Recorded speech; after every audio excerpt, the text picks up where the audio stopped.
Good morning, my fellow yoga travelers. I'm mighty glad to be alive today, and I hope that you are too, as we continue to live, laugh, love, learn, linger, and live the life we love. Labor, loaf, and loofah yourself every now and then. Okay, first, I like to talk about what is the point of attraction in this interactive universe that sets the tone for what is to come. It's almost like we're setting ourselves up for what we're going to experience. The metaphor is there's no lack in the divine mind. Any lack we perceive as failure to realize spirit at that point. Anything we call delay is failure to realize present good. So if life is continually expressing itself in new ways, not as an improvement, but as an unfolding, then our life is part of that.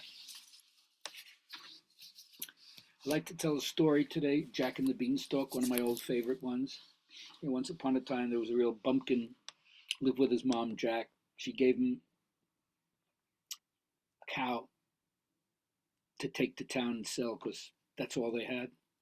So off he went, but on the way he met some man on the street who said, I'll trade you that cow for some magic beans. And being such a dolt, magic beans, he didn't even question. He says, that's a great idea. So he exchanged the beans for the cow. And when he got home to his mom, and she said, so how much did you get for the cow? He says, I didn't sell the cow at all. I exchanged him for these beans that the guy said was magic. He says, you're such an idiot. So she took the beans and threw them out the window. Just get out of my face. So he went to sleep. He was tired from that day. And the next day when he got up, there was this huge beanstalk that had grown up so high, it disappeared in the clouds. What would you do? He climbed the beanstalk. Up he went.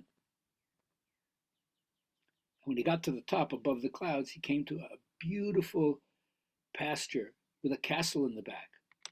So he walked toward the castle. And when he got there, he saw there was a huge hunting horn on the outside of the castle gate.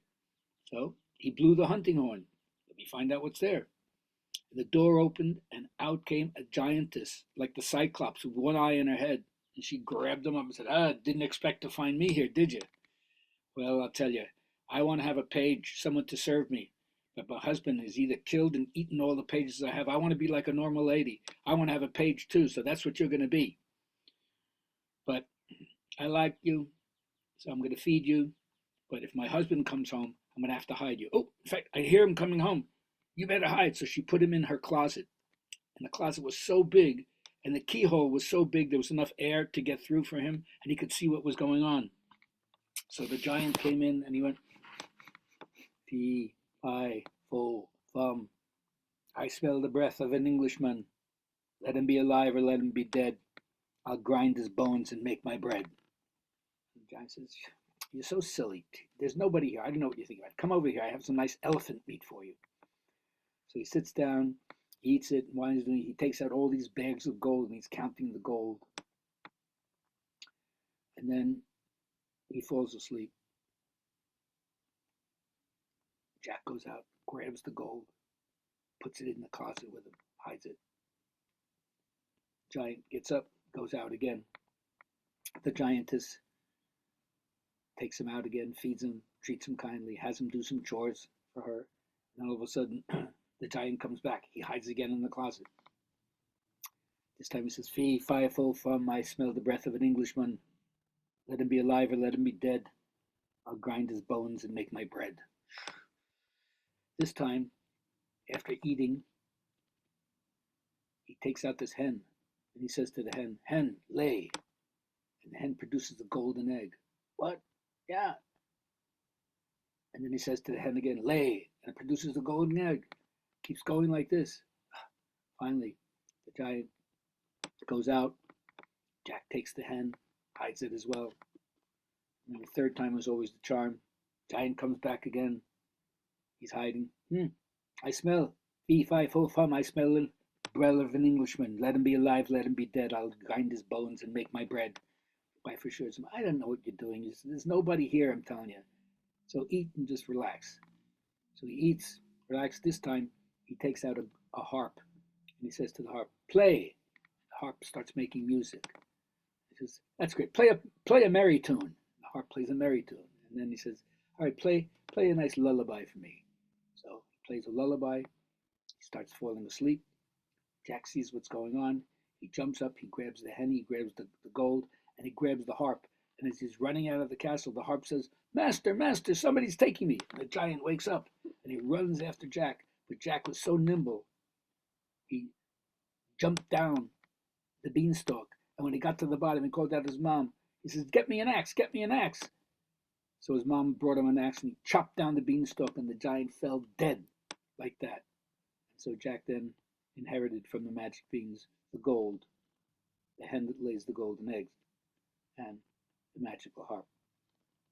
Wow, what an interesting story. Try to unpack that one. Anyhow, I hope that you have a good day. And just remember, for each one of us, even if you've had experiences in your life that have hurt you, we all have radical potential. That means potential radically beyond whatever hurt we've experienced. And we're not hurt everywhere. So, no sense in scolding ourselves about what happened or holding grudges against other people who may have scolded us. It's clear that there's so much in our society that represents a bankruptcy of vision. It's obvious. I mean, is this the best we're capable of? So nothing is fixed about our current state.